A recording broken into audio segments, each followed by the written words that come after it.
অবশেষে মহার্ঘ ভাতা নিয়ে গেজেট প্রকাশ করলেন এবং মির্জা ফখরুলের নতুন সিদ্ধান্ত অনুযায়ী মহার্ঘ ভাতা কার্যকর। আজকের এই ভিডিওটিতে আমি এই বিষয়ে বিস্তারিত আলোচনা করতেছি। আপনারা অবশ্যই ভিডিওটি প্রথম থেকে শেষ পর্যন্ত ধৈর্য সহকারে দেখবেন। ভিডিওটি শুরু করার পূর্বে এখনও যারা আমাদের এই পরিবারের নতুন সদস্য আছেন তারা সাবস্ক্রাইব করে বেল আইকনটি অল করে দিন, যাতে আমাদের এই চ্যানেল থেকে মহার্ঘ ভাতার গুরুত্বপূর্ণ আপডেট সবসময় সবার আগে পেতে পারেন। সরকারি চাকরিজীবীদের বহু প্রতীক্ষিত নবম পে কমিশন অবশেষে কার্যকর ঘোষণা করা হলো। গতকালের বিশেষ বৈঠকে অর্থ উপদেষ্টা, পরিকল্পনা উপদেষ্টা, জনপ্রশাসন সচিব সহ শীর্ষ কর্মকর্তাদের উপস্থিতিতে গৃহীত এই সিদ্ধান্ত স্পষ্ট হয়ে উঠেছে। বর্তমান অর্থনীতির বাস্তবতায় বড় ধরনের বেতন সংস্কার ও পে কমিশন চালু করা কঠিন হলেও অন্তর্বর্তীকালীন সরকার তা চালু করে দেখাচ্ছেন। এটা সত্যি সরকারি চাকরিজীবীদের জন্য অত্যন্ত আনন্দদায়ক বিষয়। দীর্ঘ আলোচনা ও আন্দোলনের পর অবশেষে সরকারি চাকরিজীবীদের জন্য মহার্ঘ ভাতা বিষয়ক গেজেট প্রকাশিত হলো আজ।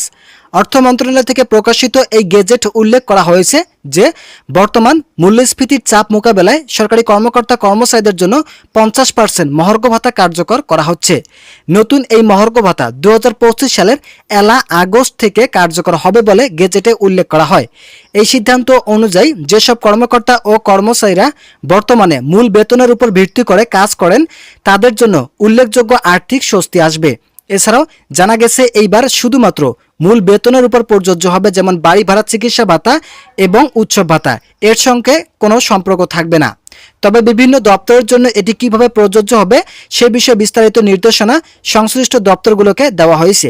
ভিডিওটির এই মুহূর্ত পর্যন্ত এসেও যারা এখন আমাদের এই পরিবারের নতুন সদস্য আছেন তারা সাবস্ক্রাইব করে বেল আইকনটি অল করে দিন। অন্যদিকে নবম পে কমিশনের কাজ স্থগিত থাকলেও মহার্ঘ ভাতা কার্যকরের এই পদক্ষেপকে অনেকেই ইতিবাচক হিসেবে দেখছে। বিভিন্ন শিক্ষক সংগঠন, প্রশাসনিক কর্মকর্তা ও কর্মচারী ইউনিয়ন থেকে এই সিদ্ধান্তকে স্বাগত জানানো হয়েছে। সরকারের পক্ষ থেকে বলা হয়েছে এই ভাতা চালু হলে প্রায় 14 থেকে 15 হাজার কোটি টাকার অতিরিক্ত বরাদ্দ প্রয়োজন হবে। তবে জনকল্যাণের স্বার্থে সরকার এই সিদ্ধান্ত নিতে পিছপা হয়নি। বৈঠকে অর্থ মন্ত্রণালয় ব্যয় সংকটের কথা স্পষ্টভাবে জানিয়েছেন।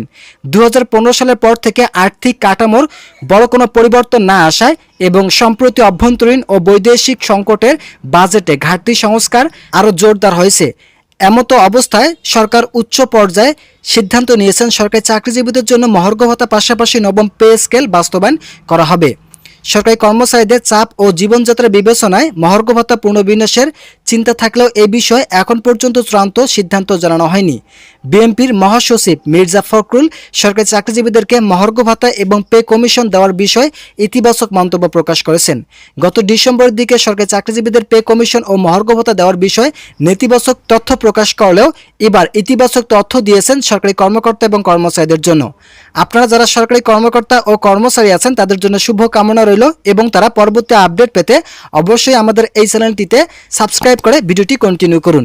বিএনপির মহাসচিব মির্জা ফখরুল আরও বলেন যে অর্থনৈতিক কাঠামো, দুর্নীতি ও ভঙ্গুর সেই সংস্কার না করে কেবল ভাতা বাড়ানোই টেকসই সমাধান করা যেতে পারে না, সেদিকে অবশ্যই লক্ষ্য রাখতে হবে। অন্যদিকে শিক্ষক, স্বাস্থ্যকর্মী ও প্রশাসনিক কর্মকর্তা ও অন্যান্য সরকারি কর্মচারীরা দীর্ঘদিন ধরে নতুন পে কমিশন ও মহার্ঘ ভাতা বাস্তবায়নের দাবি জানিয়েছিলেন। বিশেষ করে চলমান মূল্যস্ফীতি ও পণ্যের লাগামহীন দাম, বাসা ভাড়া, চিকিৎসা ব্যয় ঊর্ধ্বগতিতে তাদের জীবন চরম সংকটে পড়েছে। অনেকে মনে করছেন বর্তমান বেতনের স্বাভাবিক জীবনযাপন প্রায় অসম্ভব হয়ে পড়েছে। এই সিদ্ধান্তের ফলে সরকারি চাকরিজীবীদের জীবনে বহুল পরিবর্তন লক্ষ্য করা যাচ্ছে। আমরা আশাবাদী খুব দ্রুত সময়ের মধ্যে এই কার্যক্রম বাস্তবায়ন করা হবে। সে পর্যন্ত অবশ্যই আপনারা আমাদের এই চ্যানেলটি সাবস্ক্রাইব করে আমাদের সঙ্গে থাকুন। তো বন্ধুরা, আজকের এই ভিডিওটি পর্যন্ত ভালো থাকুন, সুস্থ থাকুন।